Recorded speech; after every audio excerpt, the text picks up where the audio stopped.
Morning. आता मी 2 lectures घेतले तुमचे. त्या दोन्ही लेक्चर्स मध्ये आपला फर्स्ट चॅप्टर कव्हर झालाय.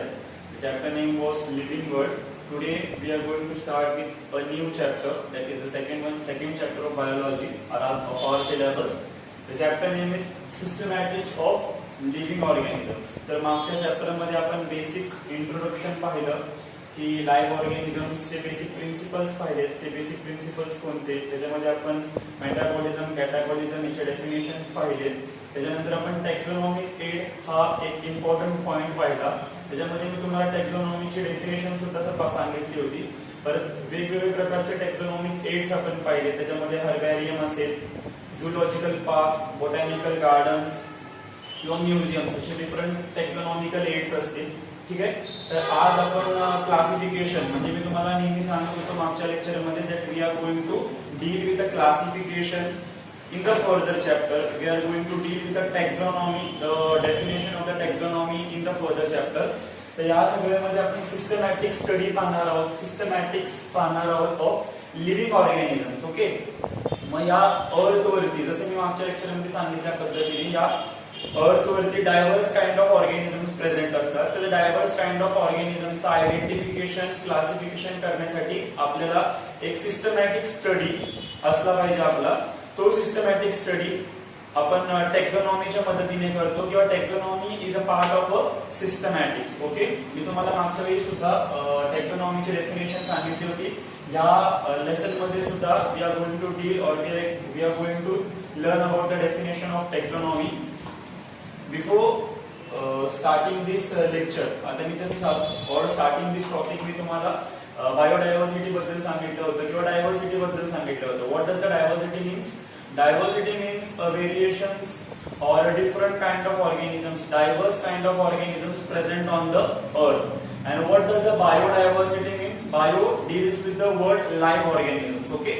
So biodiversity is a phenomenon or it is a science which deals with a difference or variations of the organism, depends or based on species level, genetic level और kingdom level, class level, जे क्लासिफिकेशनच्या under येतं. Okay.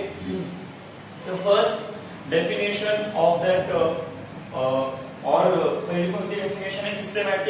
सिस्टमॅटिक्स. मग सिस्टमॅटिक्स म्हणजे काय? Okay. What does the सिस्टमॅटिक्स mean? Exam मध्ये 2 मार्काला किंवा 1 मार्काला definition विचारू शकतात तुम्हाला. What does the systematic means? सिस्टमॅटिक्स means a study of kinds and diversity of organisms and their comparative evolutionary relationship. म्हणजेच काय?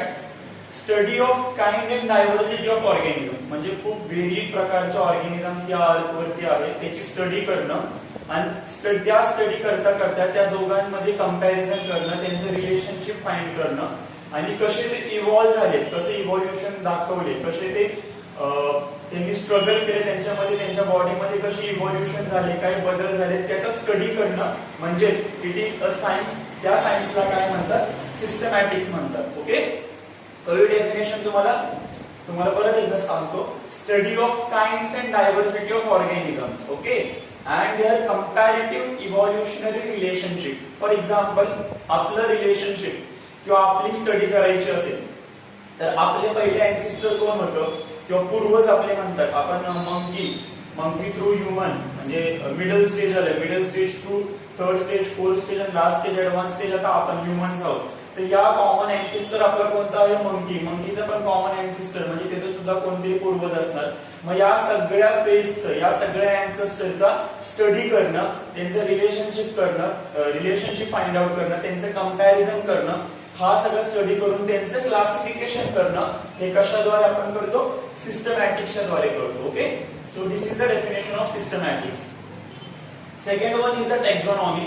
So what does the taxonomy means? तर मी तुम्हाला मागच्या वेळी सांगितलं होतं taxonomy is used to differentiate, to identify, to classify the particular organism. Okay. So taxonomy म्हणजे काय? टॅक्झॉनॉमी हा वर्ड 2 ग्रीक वर्ड पासून डिराइव्ह झालाय, taxis and nomos. Okay. Taxis means arrangement and nomos means rule.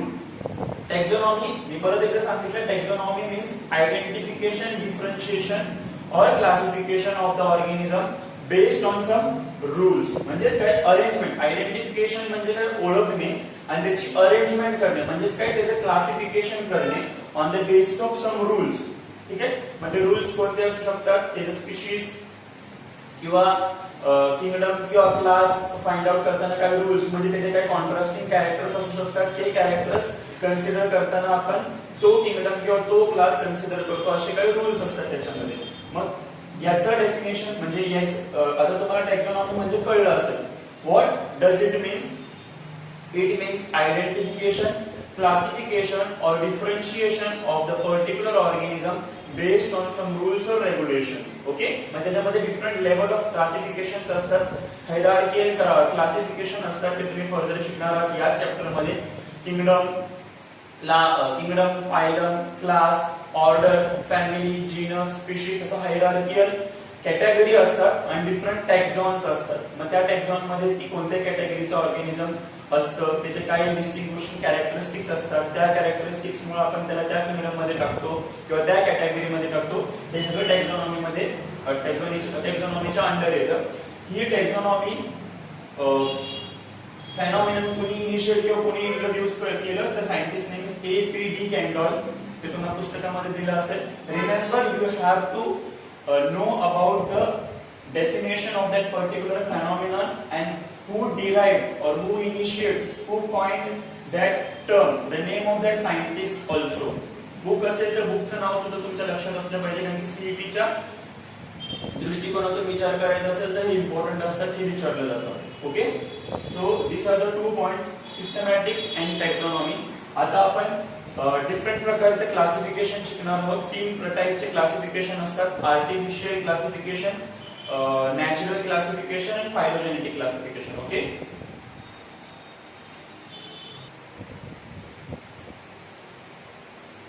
So आपण आता taxonomy बद्दल पाहिलं आणि क्लासिफिकेशन बद्दल मी तुम्हाला सांगितलं किंवा सिस्टमॅटिकचं डेफिनेशन आपलं झालं. The classification and systematic. What does the classification systematic? What does systematics mean? It means study of kind and diverse group of organism, and commonly we used to relate that relation. We used to find the relationship or comparison of that particular organisms. Okay, and after comparison, after study a diverse kind of organism, we used to classify that organism.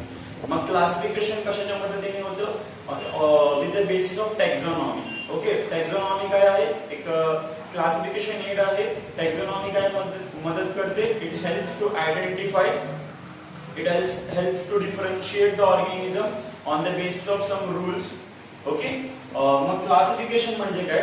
Classification is done of that organism on the basis of some arrangement, on the basis of some plan, on the basis of some rules and regulations. Okay. मग classification हे 3 प्रकारचे असू शकतात आपल्या syllabus मध्ये. Artificial classification, natural classification is the second one, and the third one is phylogenetic classification. तर artificial classification मध्ये काय केलं जातं किंवा what does artificial classification consist? Okay. So artificial classification is done or it is based on the habit and the color of that particular organism. म्हणजे त्याचं फेनोटिपिकल जे characteristics असतात, जे ऑब्झर्वेबल कॅरेक्टरिस्टिक्स असतात at the very basic level, जे आपण बघू शकतो त्याचे कॅरेक्टरिस्टिक्स, त्या कॅरेक्टरिस्टिक्स वर त्याला क्लासिफाय केलं जातं. फॉर एक्झाम्पल, ते प्लांट आहे, मी ह्युमन आहे, तर त्याला क्लासिफाय केलं इन द किंगडम प्लांटी आणि मला क्लासिफाय केलं in the kingdom Animalia. Okay. So this is the example. It is irrespective of evolutionary features. म्हणजे याच्यामध्ये इव्हॉल्युशनरी फीचर्सचा काही संबंध नसतो, त्या फीचर्सचा काही स्टडी केला जात नाही. म्हणजे काय? सपोज मी एक ऑर्गॅनिझम आहे, मी एक ह्युमन बिंग आहे, तर मी कोणाकडून तरी इव्हॉल्व झालोय. माझे कॉमन एन्सिस्टर किंवा माझे पूर्वज माकड किंवा मंकीज होत्या, त्या मंकीजचे काही एन्सिस्टर्स किंवा पूर्वज प्रेझेंट होतात, तर त्याचं कंपॅरेटिव्ह रिलेशनशिप, त्याचा स्टडी हा केला जातो बेसिकली क्लासिफिकेशनच्या वेळी. पण आर्टिफिशियल क्लासिफिकेशन मध्ये हा कोणताही स्टडी केला जात नाही. So this is about the artificial classification which is solely depend on the habit color. That means it is solely depend on the observable characteristics. Okay, जे फिनोटिपिकल ऑब्झर्वेबल कॅरेक्टरिस्टिक्स असतात त्याच्या बेसिसवर आर्टिफिशियल क्लासिफिकेशन केलं जातं. So this is all about the artificial classification. Exam मध्ये तुम्हाला artificial क्लासिफिकेशनचं example विचारू शकतात किंवा सीईटी मध्ये तुम्हाला विचारू शकतं की artificial classification is a type of dash dash or example of artificial classification. तर तुम्ही लिनियर सिस्टीम ऑफ क्लासिफिकेशन सांगू शकता. त्याच्यामध्ये लिनियर सिस्टीम ऑफ क्लासिफिकेशन मध्ये दोन किंगडम्स आहेत, किंगडम प्लांटी, किंगडम एनिमालिया. सोडली त्यांच्या ऑब्झर्वेबल कॅरेक्टर्स मध्ये त्या दोघांना डिफरन्शिएट केलं गेले. Okay, so example of artificial classification is linear system of classification. तर हे होतं artificial classification. The second one is natural classification, म्हणजे अजून स्पेसिफिक केले गेले. नॅचरल क्लासिफिकेशन मध्ये सोडली एक फॅक्टर किंवा एक कॅरेक्टर स्टडी केला जातो. फॉर एक्झाम्पल प्लांट असतील, प्लांट मध्ये जर आपल्याला किंगडम प्लांटी असेल तर किंगडम प्लांटी मध्ये अजून एक कॅरेक्टर असतं, त्याचे व्हेजिटेटिव्ह कॅरेक्टर. व्हेजिटेटिव्ह कॅरेक्टर्स मध्ये एक कॅरेक्टर असू शकतं flowering plants and non flowering plants. Okay, ते तुम्ही Bentham and Hooker system of classification मध्ये स्टडी करू शकता. म्हणजे त्याच्यामध्ये काय केलं जातं, आता ह्याच्यामध्ये सोडली ऑब्झर्वेबल कॅरेक्टरिस्टिक्स मध्ये त्याचं क्लासिफिकेशन केलं जातं, पण ह्याच्यामध्ये ऑब्जेक्टिव्हली सिग्निफिकंट म्हणजे त्या पर्टिक्युलर एक कॅरेक्टर, त्या पर्टिक्युलर प्लांटचं, त्या पर्टिक्युलर ह्युमनचं, त्या पर्टिक्युलर अॅनिमलचं एक कॅरेक्टर स्टडी केलं जातं, त्याच्याद्वारे त्याचं क्लासिफिकेशन केलं जातं. फॉर एक्झाम्पल किंगडम प्लांटी आहे, तर किंगडम प्लांटी मध्ये दोन सब डिव्हिजन आहेत, किंगडम किंवा सब किंगडम फेनोलोगॅमी, क्रिप्टोगॅमी. क्रिप्टोगॅमी हे नॉन फ्लावरिंग प्लांट्स आहेत, फेनोलोगॅमी हा फ्लावरिंग प्लांट्स आहेत. तर हे दोन कॅरेक्टर्स आहेत. हे कॅरेक्टर्स कोणते आहेत, ते व्हेजिटेटिव्ह कॅरेक्टर्स आहेत. On the basis of that the two plants are divided. Flowering plants असतील त्यांना फेनोलोगॅमीच्या अंडर ठेवले गेले, नॉन फ्लावरिंग प्लांट्स असतील त्याला क्रिप्टोगॅमीच्या अंडर ठेवले गेले. तर हे सगळं नॅचरल क्लासिफिकेशनच्या अंडर स्टडी केलं जातं. तुम्हाला एक्झाम्पल सुद्धा दिलेले, आणि याचं जर तुम्हाला एक्झाम मध्ये विचारलं तर Bentham and Hooker system of classification. Okay, आता थर्ड टाइप ऑफ क्लासिफिकेशन खूप इम्पॉर्टंट क्लासिफिकेशन आहे. हे बेसिकली यूज केलं जातं नॉर्मली क्लासिफिकेशन करताना. कॉमनली आणि स्पेसिफिकली जास्त करून याला भर दिला जातो. The third one is phylogenetic classification. Okay, मग याच्यामध्ये काय केलं जातं, तर it is based on evolutionary features. म्हणजे याच्यामध्ये पर्टिक्युलर ह्युमन बिंग किंवा पर्टिक्युलर ऑर्गॅनिझमला क्लासिफाय करायच्या आधी त्याचे कॉमन अँसिस्टरचा सुद्धा स्टडी केला जातो. त्या कॉमन अँसिस्टरचा आणि त्या ह्युमन बिंगचा, करंट ह्युमन बिंगचा काय रिलेशनशिप आहे, त्याच्यामध्ये कशा पद्धतीने इव्होल्युशन झालंय त्याचा सुद्धा स्टडी केला जातो. त्याच्यामध्ये क्लासिफिकेशन करताना टॅक्सा, कॅटेगरीज या फेनॉमिननचा यूज केला जातो. हे तुम्ही फर्दर शिकणारच आहात. त्याच्यामध्ये सिमिलॅरिटीज ऑफ मेटाबॉलिक फंक्शन म्हणजे अँसिस्टरची आणि करंट ह्युमन बिंगची किंवा करंट प्रेझेंट ऑर्गॅनिझमची काय मेटाबॉलिक फंक्शन सिमिलॅरिटीज आहेत, काय डिसिमिलॅरिटीज आहेत, कोणत्या पद्धतीने इव्होल्युशन झालंय त्याचा सुद्धा स्टडी केला जातो.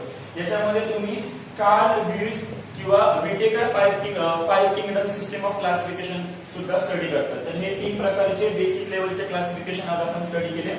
आर्टिफिशियल, नॅचरल, फायलोजेनेटिक आणि सिस्टमॅटिकचा स्टडी आणि टेक्झॉनॉमीचा. फर्दर आपण सेकंड लेक्चर मध्ये मी तुम्हाला फर्दर शिकवणार. Thank you so much. तुम्हाला काही डाऊट्स क्वेरीज असतील तर तुम्ही ग्रुपवर मेसेज